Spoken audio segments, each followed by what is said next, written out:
Let's talk about Kiri. You play a teenager Yeah. in this? I do. I'm a 14-year-old girl. You are a good actress. So they downloaded Grace's consciousness into her embryo. Is it going to be like a virgin birth kind of thing? Because that's the way it kind of seemed to me. So an AI basically impregnated Grace. Yeah. But why did the baby have spiritual powers? We don't even know. Throughout the whole movie, she's laying on the ground and all of Ewa's fluffy thingies come all around her, like is what they did with Jake when he was going through the jungle. They all landed on him or whatever, and it was a sign of whatever, favor, I don't know. So what does her heartbeat sound like? Mighty. It's kind of setting her up to be the holy woman of the people, straight line to Ewe or whatever it is. When Grace was alive, she was a true believer of Ewa. Yes. She was telling the corporation guy, don't cut the trees because the trees communicate with each other. Mm-hmm. And that all living things are connected in some way, spiritually. You throw a stick in the air around here, it's gonna land on some sacred fern, for Christ's sake. I'm not talking about some kind of pagan voodoo here. I'm talking about something real, something... Yeah, she was the scientist hippie chick. And because she was a true believer of Ewa, that's probably the reason why Ewa chose her daughter to be able to perform miracles. I don't know if that makes sense. Sounds good. Again, I don't know if we'll ever know the reason why, but she's obviously a very important role, and she's going to play a more important role in the third one. The technology gives me that portal to bring my 14-year-old self to play this girl. Avatars only, go around.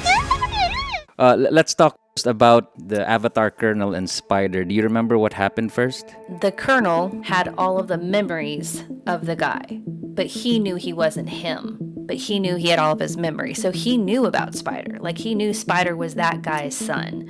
He was very black and white about it. I'm not your dad, but I know everything about your dad, and I remember who you are, but I can't be your father, but, like, I'm here. I'll be nice once, then I won't. Do you think that the child has some love for his father when they first met?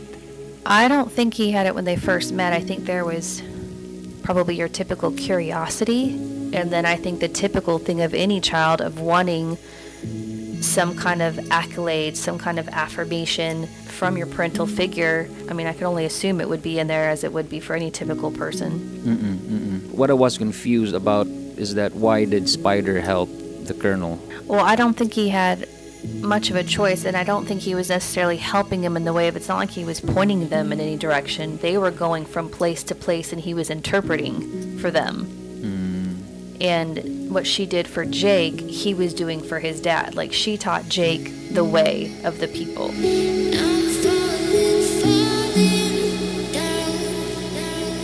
The land, the animals, the respect, and all of that stuff. And the son was essentially teaching the dad, like, learning how to ride, what are they called? The dragon. The things that they would ride and fly around. He was just like, they're going to try to kill you. Good luck doing it. Mimicking the first movie, he was teaching his father how to become more like the people in the way. You can capture the subtleties, the nuances of the movements. You can capture the eye, you can capture the tics, everything. So overall, at least they made the villain more human. He had nothing to lose in the first. Right. He's there to, destroy things because he's paid to do it. The epitome of what we would call a jarhead, and I mean that in the negative way, not the positive. And I'm pro-military. No one hate on this video. I'm absolutely pro-military. My dad is the military. I'm an angry person. I'm going to kick everybody's ass. A guy with a gun wanting to kill everything.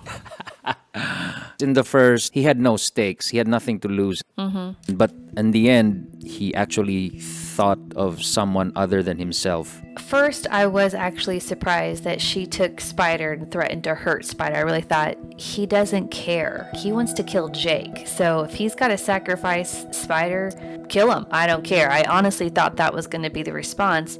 So I was kind of surprised that it stopped as quickly as it did. I just wouldn't have thought that he would have broken that quickly. His character in the second one was at least more meaningful.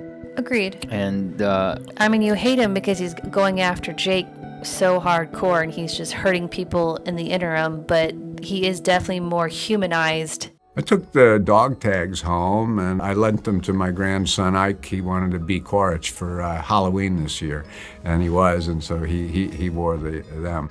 Your grandson wanted to play your character at Halloween.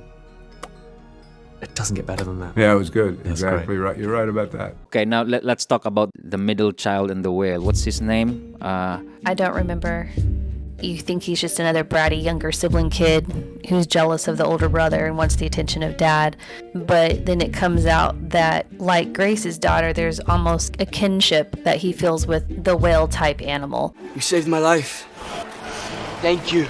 By touching the whale, they could communicate. What did the whale tell the kid? The whale told him essentially what happened to him or her, whatever it was that these hunters came and essentially massacred all of them, and he got away, but after he tried to help, kind of thing. I think the tribal people thought that this whale turned on its herd. Oh, okay. They thought he was evil. They thought this one was bad, just like the sun. See what they did there? So they were both outcast. Outcast. That's all they see. I see. So last subplot is the Jake and Neytiri story. The conflict was basically Neytiri wants to keep fighting, but it's Jake that wants to retire and keep his family safe with the water people. This family is our fortress. The natural thing is it would have been the mother that would think of retiring first, but it was the other way around. Of course, for her, that's her home, that's her mother, those are her people. They're warriors. So, I mean, I didn't grow up a warrior, so that wouldn't be my train of thought. You know, I'd be more of the mother side as far as nurturing and protection. But if I grew up in that mindset of like a lioness, like in a pride of lions, the lioness are actually the hunters, not the lion. I don't know if you know that, but and then let's talk about that death of her eldest son. I hated the ending. He was the most convenient son to kill because he didn't have any role. The most important child was the middle child, the whale rider. My problem with Avatar is that it recycles the same plot. Absolutely. It's the same bad guys, only on a different neighborhood. The same exact battles. Nothing has flipping changed. You have to layer in a little bit of that, pesky plotting and character development and all that stuff. Story, yeah, whatever. No, but so. The meaning of the movie is 50-50. 50% is the preachiness of I don't take care of the environment enough. The last one I felt was more like, Mother Earth type stuff. The second one was really family and save the whales. What I do like is the theme wherein we're connected to all living things. If I'm gonna get something positive about Avatar is that we're spiritual beings, and I think that I would relate more than anything else.